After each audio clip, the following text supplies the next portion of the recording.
Assalamualaikum warahmatullahi wabarakatuh. Perkenalkan, nama saya Muhammad Richard Aldida dengan NIM 23011005 dari kelas D3 Perminyakan. Di sini saya akan melaksanakan remet, yaitu mempresentasikan hasil dari UAS yang dipresentasikan.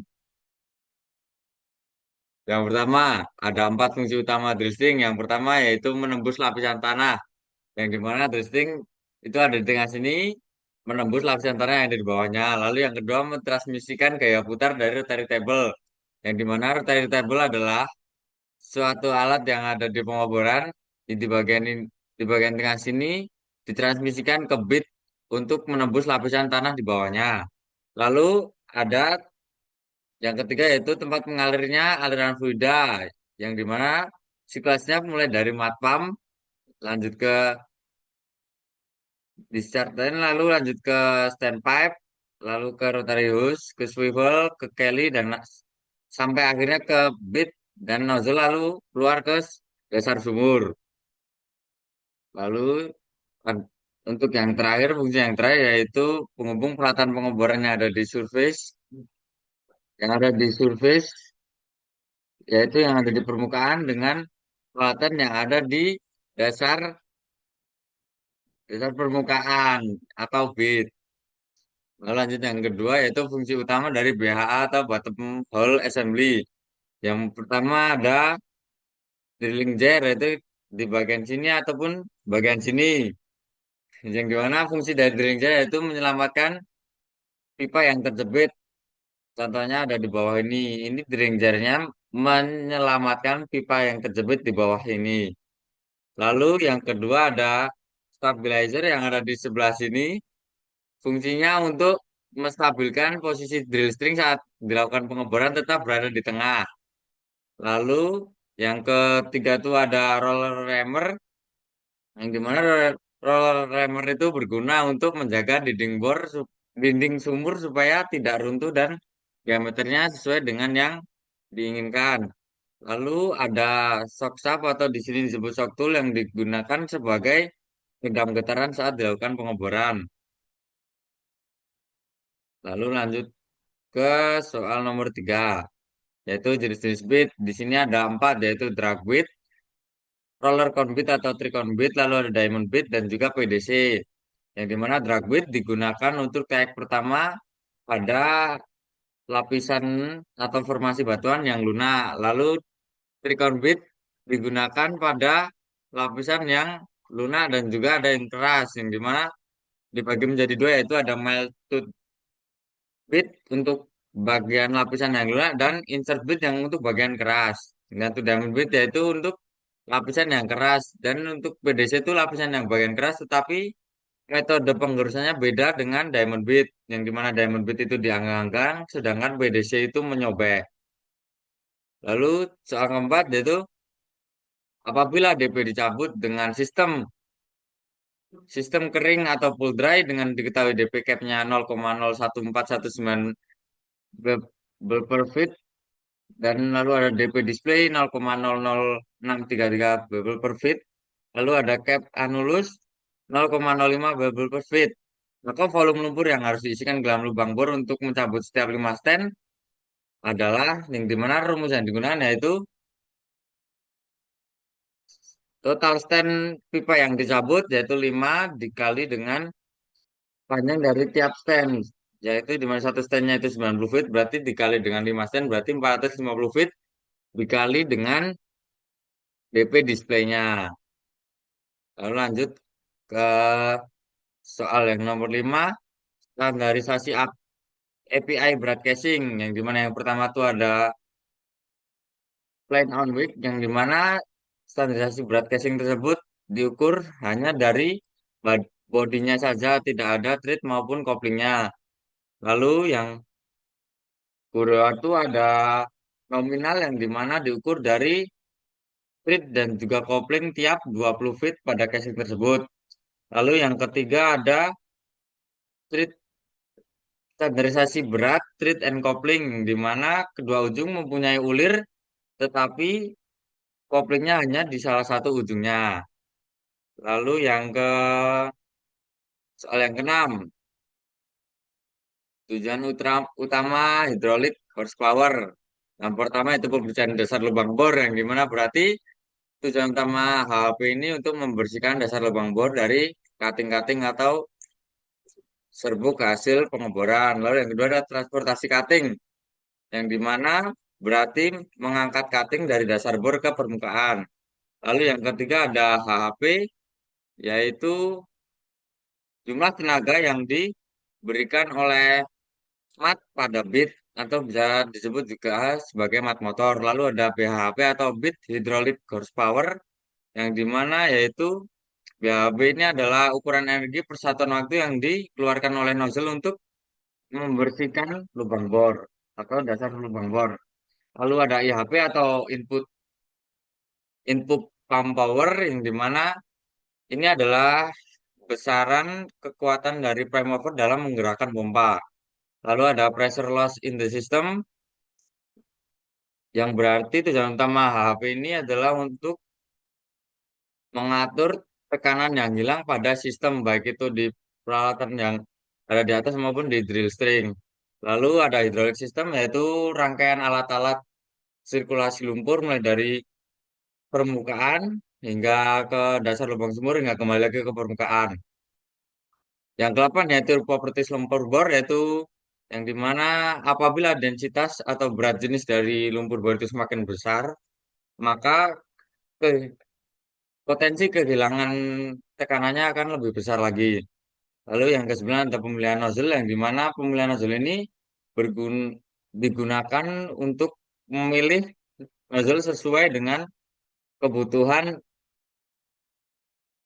kebutuhan tekanan yang akan dikeluarkan dari drill string tersebut. Lalu soal yang ke-7 ada standar API panjang dari casing yang dimana dimulai dari R1 yaitu 16 sampai 25 feet yang biasanya itu ukurannya lebih dari 18 feet. Lalu di standar panjang yang kedua ada R2 mulai dari 25 feet hingga 34 feet yang dimana biasanya panjangnya yaitu lebih dari 28 feet. Lalu yang terakhir atau R3 yaitu lebih dari 34 feet yang dimana biasanya ukuran panjang casing R3 ini yaitu lebih dari 36 feet. Lalu yang ke-8 spesifikasi kopling. Spesifikasi kopling yang pertama ada short run yang ada gambar pada di ujung ini yang dimana spesifikasinya itu 8 ulir tiap ins dan ulirnya berbentuk bulat. Lalu ada yang long run yang dimana sama seperti short run hanya memiliki perbedaan panjang koplingnya. Lalu yang ketiga ada yang keempat ada ekstrim yang dimana ini paling lagi karena memiliki box dan pin tersendiri. Yang ketiga itu ada butter yang dimana ini ulirnya itu berbentuk segi empat. Lalu untuk soal yang ke-9 ada 3 pembebanan pada casing. Yang pertama itu ada burst, yaitu tekanan dari dalam. Tekanan maksimal yang dapat ditahan oleh casing dari dalam. Yang dimana pada gambar ini dijelaskan bahwa ini kelebihan tekanan dari dalam sehingga mengalami kerusakan dari dalam. Hingga pipa tersebut pecah keluar. Lalu yang kedua ada ada yang kedua ada tensil. Yang kedua ada tensil yang dimana tensil itu adalah ketahanan maksimal casing dalam menahan gaya tarik dan juga gaya dorong yang dimana apabila tidak bisa menahannya maka pipa casing akan mengalami pembekokan seperti gambar ini. Lalu yang ketiga ada namanya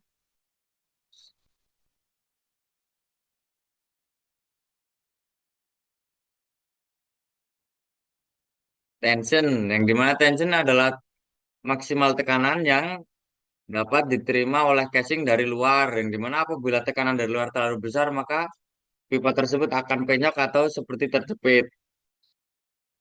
Lalu ada soal yang ke-10. Fungsi casing sesuai klasifikasinya mulai dari surface. Surface pada gambar ini ditujukan pada casing kedua dari luar. Casing yang sebelah sini, yang dimana berarti casing ini fungsinya yaitu mencegah mencegah air formasi merembes ke sumur-sumur penduduk. Lalu yang kedua ada casing intermediate yang dimana fungsi casing intermediate ini untuk menjaga zona-zona bermasalah. Contohnya low zone. Lalu yang ketiga ada casing produksi yaitu sebagai pintu atau jalan keluarnya aliran fluida.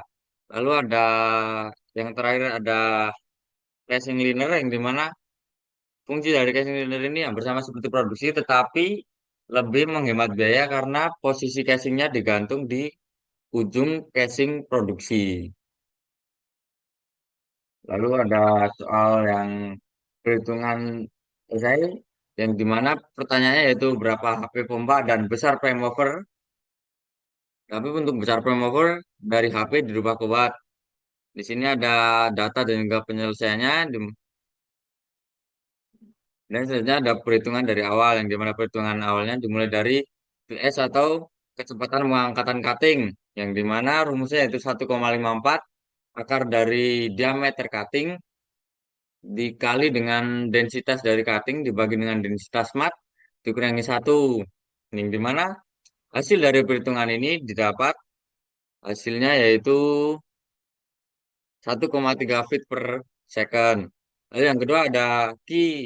Q atau laju alir yang rumusnya itu 2,448 dikali dengan kecepatan pengangkatan yang sudah ditemukan tadi dikali dengan diameter hole atau diameter lubang bor kuadrat dikurangi dengan outside diameter dari drill pipe. Lalu didapat hasil untuk laju alirannya yaitu 165,48 galon per second. Lalu yang ketiga ada PC dari DP dan DC, di mana PC ini rumusnya itu 1,08 dikali dengan plastic viscosity ditambah 1,078 dikali dengan akar plastic viscosity kuadrat ditambah 9,256 dikali ID yang dimaksud ini bisa apabila perhitungan untuk VCDP maka ID yang dipakai yaitu IDDP dan begitu sebaliknya apabila ditanyakan untuk mencari nilai dari VCDC maka ID-nya itu IDDC. Lalu setelah itu dikali dengan yield point, dikali dengan densitas mat, lalu dibagi dengan densitas mat, dan dikali dengan ID sesuai yang dicari. Apabila VCDP berarti ID-nya IDDP, begitupun sebaliknya. Lalu untuk VC yang anulus, VC anulus ada dua, yaitu untuk anulus DP dan juga DC. Yang dimana apabila pada DP, maka ID yang dipakai di awal tadi diganti dengan diameter hole dikurangi dengan OD dari baik dari DP maupun DC. Begitupun yang di bawahnya.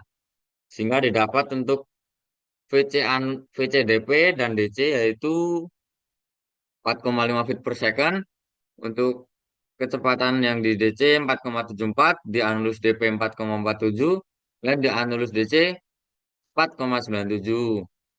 Lalu lanjut yang keempat yaitu kecepatan sebenarnya di mana rumusnya itu laju alir dibagi dengan 2,448 dikali dengan inside diameter sesuai dengan yang dicari ya bola DW berarti inside diameter dari DP.